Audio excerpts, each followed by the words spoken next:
जयकारा शेरा वाली का, बोल सच्चे दरबार की जय। प्रिय श्रोतागण, अब मैं दुर्गा सप्तशती के तीसरे अध्याय का पठन करने जा रहा हूँ। कृपा सुनेंगे। ऋषि बोलते हैं कि महाअसुर चिच्छुर सेनापति ने जब यह देखा कि सेना तो इस प्रकार सारी की सारी मारी जा रही है, तब उसे बड़ा क्रोध उत्पन्न हो गया और वह स्वयं भी अंबिका के साथ युद्ध करने निकल पड़ा। युद्ध में जाकर के उसने देवी जी पर बाणों की इस प्रकार से वर्षा की जैसे मेघ सुमेरु पर्वत की चोटी पर जाकर के जलधारा बरसा रहा हो। तब देवी ने उसके बाण समूहों को खेत में ही काट डाला, अर्थात रास्ते में ही नष्ट कर दिए माता जी ने। फिर बाणों द्वारा उसके सारथी घोड़े को मार डाला। फिर झटपट उसका धनुष और ऊंची लहराती ध्वजा काट करके भी माता जी ने पृथ्वी पर गिरा दिए। जब उसका धनुष कट चुका, तब अपने बाणों से उसके अंग भी बीध डाले, जिसका सारथी एवं घोड़े मर चुके थे और धनुष कट चुका था।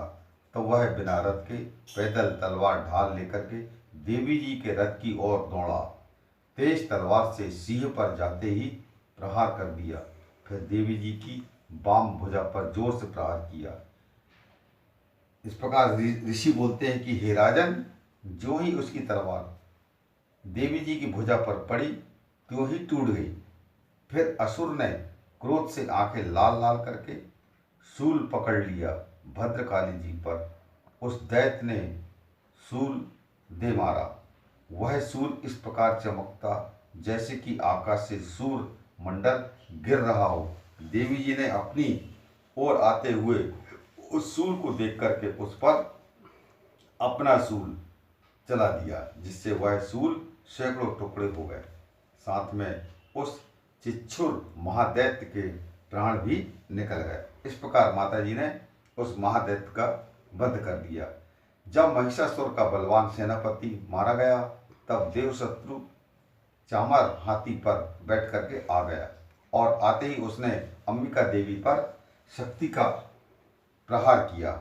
श्री देवी जी ने हुंकार द्वारा ही तेजहीन कर दिया उसे और जमीन पर गिरा दिया। अपनी शक्ति को गिरा हुआ देख करके चामर को बड़ा क्रोध आ गया।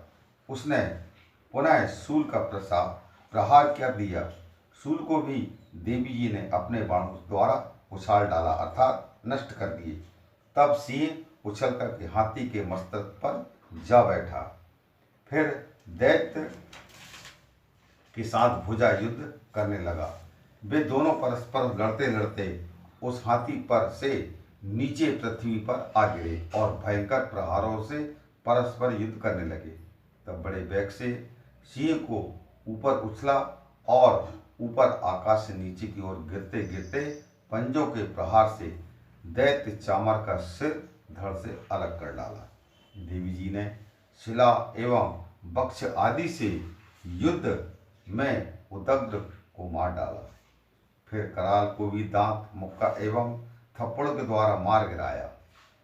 क्रोध में परिपूर्ण देवी ने गदा की चोटों से उद्धत को चूर चूर भी कर दिया। भिंदीपाल शस्त्र द्वारा, बाष्कल तथा बाणों द्वारा अंधक एवं ताम्र को मार करके यमधाम को पहुंचा दिया। त्रिनेत्र धारणी देवी परमेश्वरी ने उग्रवीर महाहनु नाम के दैत्य को त्रिशूल द्वारा मार दिया। तलवार से बिडाल का सिर धड़ से अलग कर दिया। दुर्धर और दुर्मुख इन दोनों को बाणों द्वारा यमपुरी पहुंचा दी। माता जी ने इस प्रकार अपनी सेना का नाश होते देख करके भैंसे के रूप बना करके महिषासुर जो है उन गणों को मारने लगा। कुछ एक गणों पर अपने मुंह से प्रहार किया, दूसरों को सींगों से फाड़ा, कुछ एक को वेग द्वारा, दूसरे को सिंहनाद द्वारा और घूमने से अन्य को श्वास वायु द्वारा पृथ्वी पर गिराया। इस प्रकार गण सेना को गिरा करके वह महिष सिंह की ओर झपटा। जो ही सिंह को मारने लगा, तब जगदम्बा को बड़ा क्रोध उत्पन्न हुआ। इधर पराक्रमी महिषासुर भी क्रोध से पृथ्वी तल को अपने खुरों से खोदने लगा।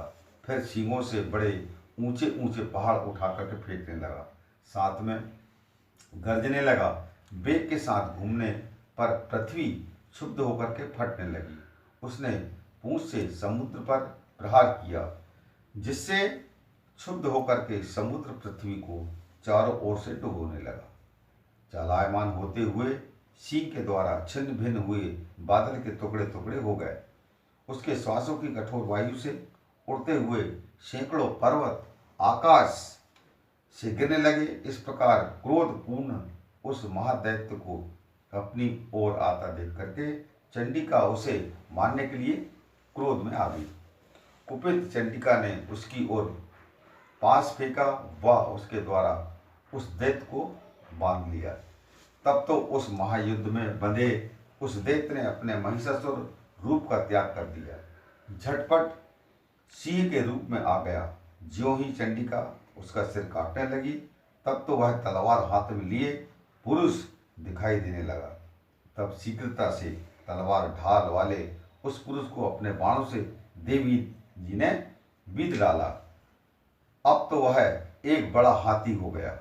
अपनी सूंड से देवी के सिंह को खींचा, फिर गरजने लगा। उसके खींचते समय अपनी खड़क के द्वारा देवी ने अपने सूंड को काट लिया। उसके सूंड को काट दिया। फिर वह महादैत्य भैंसे के रूप में आ गया और चराचर त्रैलोकी को सताने लगा। तो जगत माता चंडिका क्रोध में आकर के फिर उत्तम मधुपान करने लगी और लाल लाल नेत्र करके हंसने लगी। वह दैत्य भी बल पराक्रम के मद में उन्मत्त होकर के बड़ी जोर से गरजने लगा और अपने सींगों से पहाड़ उठा उठा करके देवी की ओर फेंकने लगा।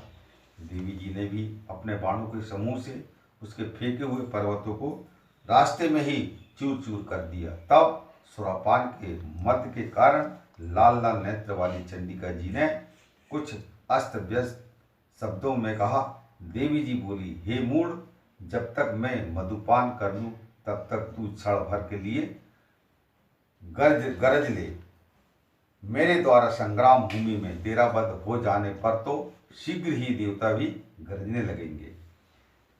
इस प्रकार ऋषि बोलते हैं कि हे राजन, इस प्रकार कह करके देवी जी उछल करके उस महादैत्य पर चढ़ गई और पांव से दबा करके दैत्य के कंठ पर त्रिशूल से वार कर दिया। देवी के पांव से दबे हुए उस दैत्य ने अपने मुख से बाहर निकलने का प्रयत्न दूसरे रूप में किया। अभी आधा ही निकल पाया था कि देवी जी ने अपने पराक्रम के द्वारा उसे वहीं पर रोक लिया और आधा निकलकर भी उस दैत्य ने युद्ध करना नहीं छोड़ा। तब देवी जी ने अपनी तेज तलवार से उसका सिर काट करके नीचे गिरा दिया। दैत्य सेना हाहाकार करने लगी। तब उस सारी सेना का भी देवी जी ने नाश कर दिया। सभी देवता अत्यंत प्रसन्न हुए। दिव्य महर्षियों के साथ देवता लोगों ने स्तुतियां की। गंधर्वराज गायन करने लगे, अप्सराएं नाचने लगी। इस प्रकार से दुर्गा सप्तशती का तीसरा अध्याय समाप्त हुआ। बोलो दुर्गे मैया की जय।